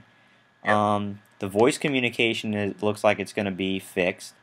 I hope they add some type of party system in there. Yeah, that's the only thing I still need to see, because they didn't really talk much about PSN. They didn't talk about if they're going to improve it. Which I'm hoping that's what they talk about at E3. Yeah, I'm hoping that it gets really improved. I hope that they do learn other things from Microsoft and have party systems on the console. Yep. And, you know, I really hope that they're able to make a push, and I think that they'll be able to now, because I think they got on a lot better terms with a lot of game developers. Oh, yeah. To at least get, you know, online and downloadable content at the same time as everybody else, not a month or 2 months later. You know, like they were always behind. I'm hoping that, you know, now that they've kind of made friendly with all the game developers, that they might be able to get content at the same time as everybody else. You know, so they're not behind all the time. If they do that, then man, I mean that's gonna be an awesome console. Yeah, that's a really strong case, because that's what I said before. They needed to fix all the shit that was wrong with this PS3 for me to consider PS4. They look like they're doing it. So. Yeah. So basically, I mean, when it comes down to it, they just really impressed me with this conference. It was a good conference, and they definitely piqued my interest and wanted to see more. Yeah. So that's basically it. And yeah, whenever we see Xbox, if it's at E3 or whatever, we'll do we're gonna talk about an E3 thing. We'll talk about new things with the PS4. But yeah, pretty good start. Yeah. To the next generation. I thought it was really good. I did too. So impressive things. I guess briefly for maybe about 10 or 15 minutes, we'll talk a little bit about Dead Space 3. Yeah. And then we'll go ahead and wrap up our Rebirth episode. Rebirth. Yeah, I think we're gonna I think we should title each Voodoo's Brew too. You know, give it like a title, like episode 10 something. This will be like episode 10, the Rebirth. Mm-hmm. So anyway, Dead Space 3. I just beat it with Dave. I beat it. I think I beat it like 4 or 5 days ago, I want to say. Yeah. It took me a while because I was sick for like 2 weeks. Yeah. I mean, I think it was a while, like a little longer ago yeah. I think a week ago I beat it, actually. But yeah, I really enjoyed it. I thought it was a really good game.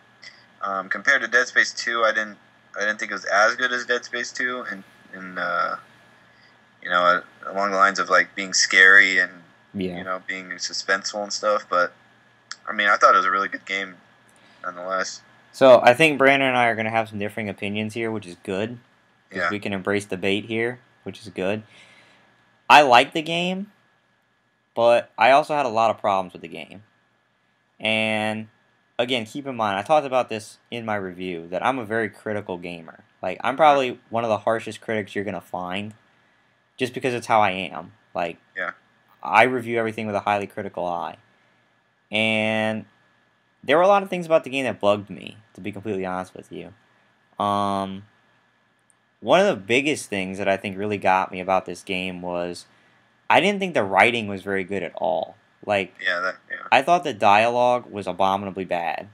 Because, and just to say this, and I'm going to put timestamps all over the thing, and I'm going to warn people now, that as we talk about this, there will probably be spoilers, okay? So if you haven't beaten Dead Space 3, it's been out for like a month now, but if you haven't beaten it, and you don't want to be spoiled, you probably can just stop watching the episode, because we're going to end with this, basically. this is going to be the last thing we talk about. So if you don't want to be spoiled, you're probably done with the episode. So thanks for watching if this is your stopping point.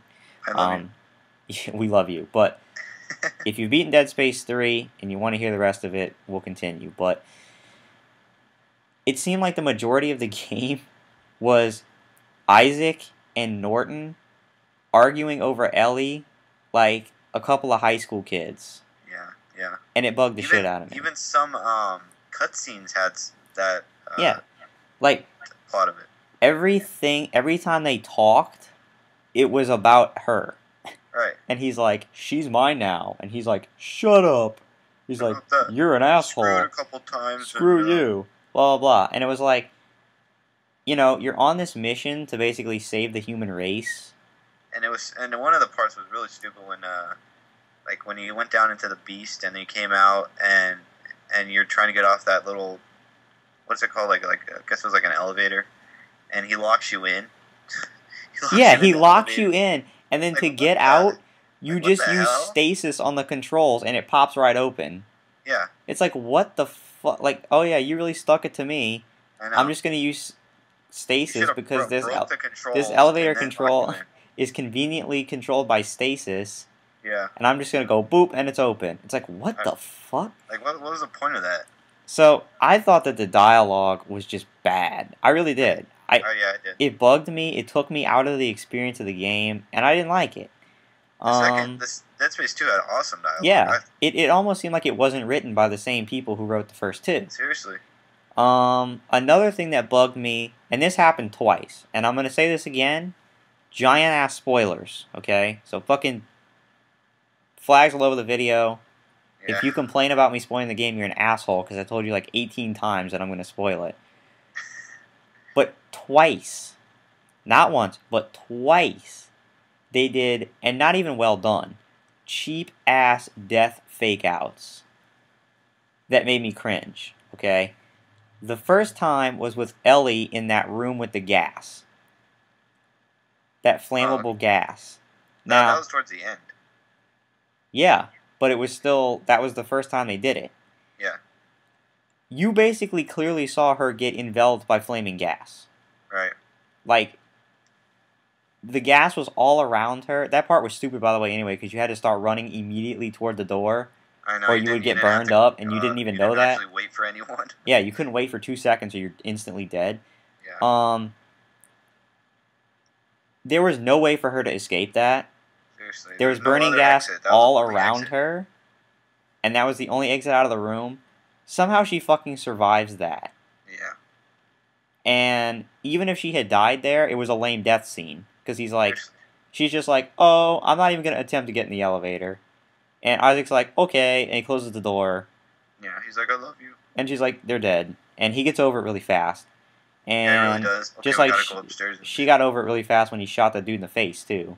Yeah. She really hated him, and then like 5 minutes later, she's like, it's cool, whatever. No, it was stupid. You could tell she didn't like the guy that she was with either. Yeah. I mean, she didn't really care for him. So, like, what was the point of having him in It was the like game? a fucking high school love triangle. I don't know. It bugged me. No, it wasn't even a love triangle. It was like more like this guy just came in out of nowhere and she just decided to get with him. Yeah, I know. I mean, it wasn't even like they were like married or anything, you know? It was like, I know. I don't know. I thought it was somehow she survives that, which isn't like even possible. Yeah. But that wasn't even the worst of it. In my opinion, the ending, and not the ending, you know, the secret ending after the credits, was just the most copped out thing ever. Seriously. Like, I'm sorry, but again, if you're gonna kill a character, kill him. I mean, yeah, big ass fucking spoiler again, because I'm gonna tell you the end of the game. Yeah. The end of the game, Isaac, for all intents and purposes, is dead. Okay, I mean, there's no way he couldn't be dead. Right. He gets crushed by a fucking moon. It gets exploded in his face. A moon. Okay. It ends the planet. I mean, and the planet can't survive a moon. And then, at the end of the credits, you hear Isaac saying Ellie's name. And at that point, it was just the last straw for me. Because I'm like, really, dude? Like, that is the cheapest thing I've ever seen to make another game and make more fucking money than I've ever seen in my life. Like, I mean, I'm not saying Just kill I'm him. upset that they're making another Dead Space. It's just the way they. It shouldn't be with Isaac. I mean, If you're gonna kill him, like, is it that hard to do? They did the same bullshit with God of War 3. yeah. Like, that game had a perfect ending, a very suitable ending, and then what happens after the credit? Oh, he's not really dead. What? Yeah, but see, I actually, I mean, I'm glad they didn't kill Isaac because I enjoy him as a character, but don't fucking make this impossible scenario where he's gonna die. yeah, no, I mean that was just ridiculous. I mean, a moon hits a planet, and he's I mean, the whole alive. planet's devastated, but Isaac survives. Like what? Doesn't make any sense. I don't fucking know, dude. I really have no idea, and I mean, I hope they have a good explanation. Like in the next game, maybe they show like how he survived. Doubt it. I mean, they I just. mean, I don't know what they could come up with. Like they didn't show how Ellie survived. yeah. I mean, Apparently, she had like a biotic barrier around her that prevented her from the giant flammable gas. Yeah. And like, it would have been a perfect ending. Isaac sacrifices himself to yeah, seriously. I mean, to save everybody from being a necromorph. The ending I thought was an epic ending. I think it would have been an awesome way for Isaac to die. Honestly. Yeah, I mean, it makes sense. He died. He saved everybody. But Yeah. no, they just couldn't do that. I don't know what they're going to go from here because, by all intents and purposes, the necromorph thing's over. Basically. Like, you ended Unless it. they're gonna start getting into the aliens and how the aliens go to a different planet and there's aliens that started the necromorph. I'm just worried it's going to just get derailed at that point. Yeah, that's the only thing. I hope it doesn't turn into like one of those shit series like Call of Duty. Yeah, or, like at some point it just needs to be over, and you need to move on. You know what I mean?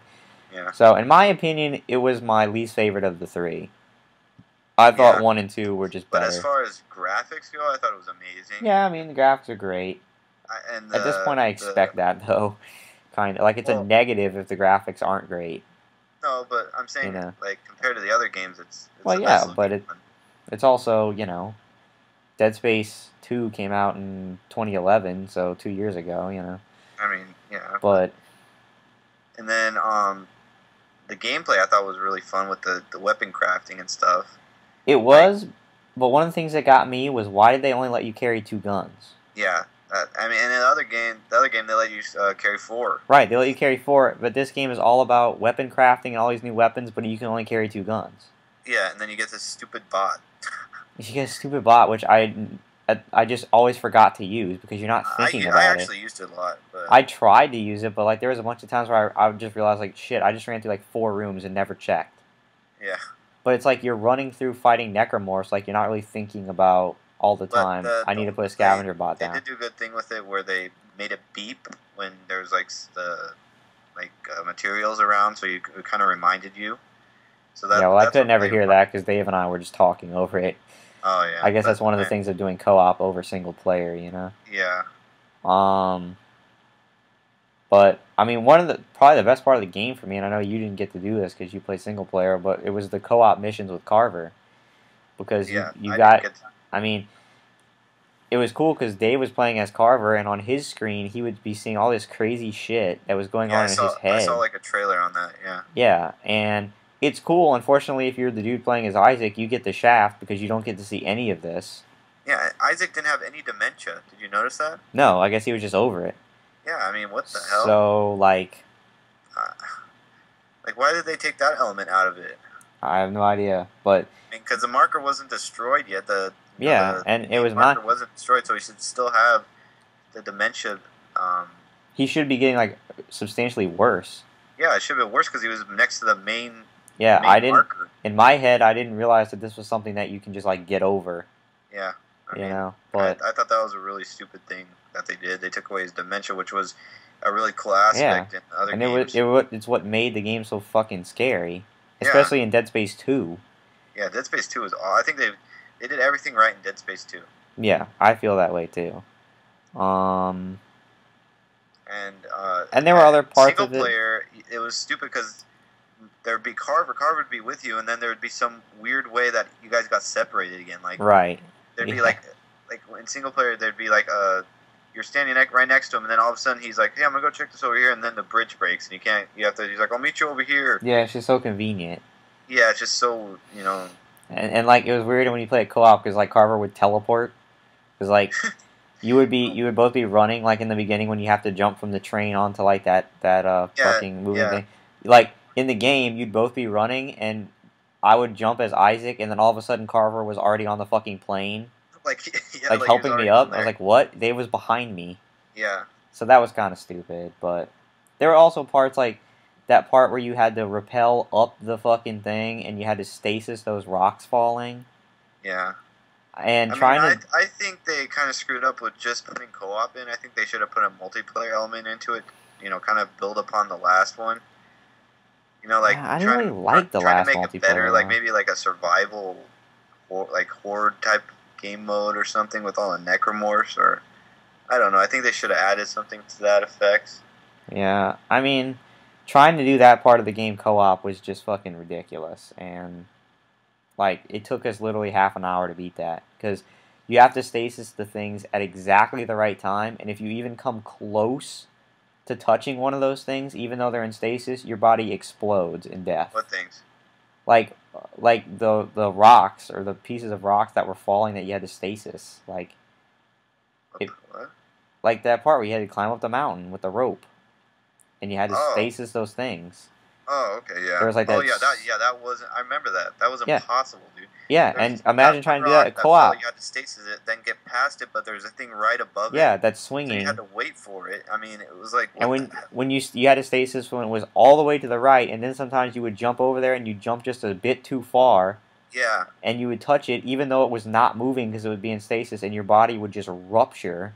Right. Made no fucking sense. Imagine trying to do that co-op where both of you have to make it at the same time. Oh my god. It was awful. And see, it was the only one player was hard enough. Yeah. Like, why the hell was that in there? And then there was one optional mission I remember where, like, the end of the room was the hardest part of the whole game. Like, they flooded you with, like, 4 waves of enemies. And it was just, like, non-stop. Oh, I think it was the one with the cowboy, like, he... Cowboy? Yeah, it wasn't, like, he was, like, kind of, like, he had a cowboy type mentality, like, type of voice, and like, he had, charges on the vents, and he... Oh, no, it wasn't that one. It was one toward the end of the game. Oh, was it was a co-op one? No, it wasn't. It was, like, a normal side mission, but there, like, the final room, you had already been to it, like, 3 times already, but the final room where you got the loot, they, like, swarmed you with those enemy, like... Is it where the, like, there's, like, a suit kiosk, and there's a bench, and then there's that transit thing? Fuck, I don't remember. Oh. There were benches and suit kiosks. The actual room had, like, an elevator in the middle. It was, like, kind of like a storage where it was, like, this, the armory. It might have been. It was something like that. They had, like, an elevator in the middle of the room where the loot came down. And it was, like, 3 to 4 waves of enemies, and it was, like, those Adderall fucking necromorphs that... Yeah. I remember. They were, like, on speed. I don't even know. Those things were bugged, too, because whenever they got up in your face, you couldn't use stasis. Yeah, I know what you're talking about now. And the checkpoints were another abysmal part of this game. Oh, yeah. To where, like... There was no save stations. No. And we had to quit at the end of one of the Carver missions, like, at the very end. When we reloaded the game, we had to play the entire Carver mission from start to finish over. Oh, my God. Because there wasn't one checkpoint. Yeah. And, like, that fight with the 4 swarms of enemies, like, if you die, you know, if one co-op partner dies, redo the whole fucking fight. Yeah. So, was the game enjoyable? Yeah, for most of it. I enjoyed it. Is it better than a good... Would I have bought it? No. Yeah, no. I would have tried and gotten, like, rented it. So, overall, it was a good game. I don't think it was a great game. No, I don't think it was. I think the second one was better. I do too. I mean, by far. I think 2 was the epitome of the series, really. I liked the optional missions of this game, and I like the weapon. I like that. I like that too. Those are the only two additions I liked. The only problems about the weapon crafting was the fact you could only hold 2 guns, and the fact that I found that the interface wasn't exactly the most user friendly thing ever. Yeah, it wasn't really. It was kind of clunky. and we had some bugs where like we would replace some of the mods just to test new stuff out, and if we didn't like it, we'd go back and try to put the previous one back on there, and it was gone. Yeah. Like it vanished Yeah, permanently, and we're like, what the hell? Yeah. So it wasn't very. It was kind of clunky, but I liked it. I thought it was a good game. I I'd like- probably give it like a 7.5. yeah. See, that's pretty much exactly what Dave and I gave it Yeah. in our review. I So, thought it was a good game. yeah, it was a good Was game. it a great game? No. Was it as good It as was. 2? No. It was definitely above average, and I mean, it was not a bad game by far. I've played some bad games. Yeah, it wasn't a bad game. It was beatable. It was fun to beat. Right. I've played some bad games. This was not a Yeah. bad game, but there were just a lot of things that were just like, what the fuck, and not really programmed well and not really thought through well. Yeah. And But it was I don't fun. know. They're gonna make more, I'm sure, but at this point, I'm kind of like, okay, you know, Yeah, they kind of need to it's go kind on. of at the end of the life cycle. You know what I mean? Like, Yeah. They need to either add a whole new main character or just move on. yeah. I mean, the Dead Space thing was great while it lasted, you know, but Yeah. all good Unless things. they can make like a whole add a lot of new enemy types and just make it more. Yeah. I don't know, But I mean, like, at some point, it's just got to be over, you know. yeah. And but anyway, I guess we'll see. I mean, Visceral Games. I never heard of them before this game, you know. They made Dante's Inferno. Okay, but I mean, they're like on the map now because of Dead Space. Oh yeah. So they could They're a easily big get, company. funding to make a brand new IP, you know. Yeah. They could definitely do that, and they have the name now, the fame to go out there and do that. Maybe make like a more realistic type of scary game. Like how they maybe make kind of like a Last of Us kind of type deal, but make Yeah. it more confined, like a Dead Space element to it. Shit, I don't know. they should take over making Resident Evil. Yeah, so yeah, they should. 'Cause after Resident Evil they'd make a 6, better one. After Resident Evil 6, I don't ever want to fucking play that game again. Oh man, I hated that I fucking didn't game. play it, but I've actually never really been into Resident Evil, but I've seen I some hated gameplay that of it, fucking and it doesn't game. look fun. Hated it. One of the worst games I've ever played, and people gave the goddamn game 9s Wow. and higher. I don't know how, because Dave and I tried to get through that co-op, and we just couldn't even fucking bear it anymore. Wow. I've never seen so many QuickTime events in a fucking game in my life. But anyway, that's a whole nother discussion for another day. But Yeah. Um, So how long have we been? I don't know exactly, because the program I'm using to record is measuring in bars for some reason and not time. But I think we're around an hour and a half, probably a little bit more. But I kind of figured that because it's our first episode really back. You know, Yeah. we had a lot to talk about, some things to explain and go over. But in the future, we will probably. We also had a whole press conference to go over. You know, Yeah. so. I think we did good time. But yeah, we're a little over, but we haven't been on for 9 months, so I think people could use a little lagniappe. So, Yeah. just a few closing notes before we go. Again, the plan is every 2 weeks. It will not actually be every 2 weeks right now. The next episode is actually going to be in. 3 weeks.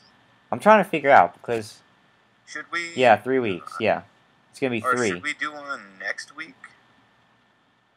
No. Well, we're not gonna really have anything to talk about. Oh yes. No, not next week because it's In a only couple like days. Yeah, it's in a couple after. days. So, it's actually going to be in the next episode is going to be at 3 because we're syncing it up with Brandon's schedule, some classes he's got. So, Just so it works out really good and we can be consistent. right, it's going to be perfect. So it's going to be 3 weeks till the next episode, but from there on, it's going to be every 2 weeks. Yeah. Once we get our schedule synced up with that. So I'm just going to pull up the calendar right now to give you guys the date or the approximate date. You should put like a little picture or or something on the video, to show the date of the next episode. Yeah, I'll probably Just to put close it out. That'd be kind of cool. an end slide on there. Yeah. Like, catch us on episode 11 coming. So, February. let's see. That would mean that we're gonna film or record the episode on March the 19th. It actually seems like a long time. Yeah, it's not really. It's Yeah. 2 weeks from this upcoming Tuesday. So we're gonna film it on March the 19th, and it will be out. It's actually not. Yeah. It's actually not that bad because we're filming this on a Thursday. So. Yeah, we're filming this on a Thursday. So it's actually not that bad. Right. But it won't come out till the weekend like this one, so it's actually going to be 3 weeks. But Okay. this episode will probably be out. You're probably going to see this on Saturday the 2nd. Is probably when this is going to get finalized and uploaded. So It's gonna look awesome. yeah, it's going to look good. I'm going to put a lot of work into tomorrow. I'm going to take a lot of time with it, but so the next episode will probably be out either March 22nd or 23rd, that Friday or Saturday, depending. So probably, yeah. So March 22nd or 23rd should be when the next episode is out. And then from there, it'll be every 2 weeks at that point. So we should have some good things to talk about there because actually, I don't know which one I'm going to play yet, Tomb Raider or God of War. It depends on Tomb Raider. the schedule. I'm trying to get Tomb Raider, but I don't know if I'm going to get it next week. Hopefully I do. If not, then I'll be playing God of War. It's like the backup. Yeah, basically. So we'll have that to talk about, and I'm sure some other things, and hopefully some questions to answer for you guys. So yeah, just to wrap it up, thank you guys for watching the return, The Rebirth. the rebirth of Voodoo's Brew. It was fun. It was. I enjoyed doing it just I'm like old excited to get back times. into the groove of things like we were. Yeah, definitely, and it should look really good when I get all the editing done and Yeah. figure it out. Really hoping I can figure it all out, tomorrow, Friday, and get it done. Yeah. So yeah, some more reminders.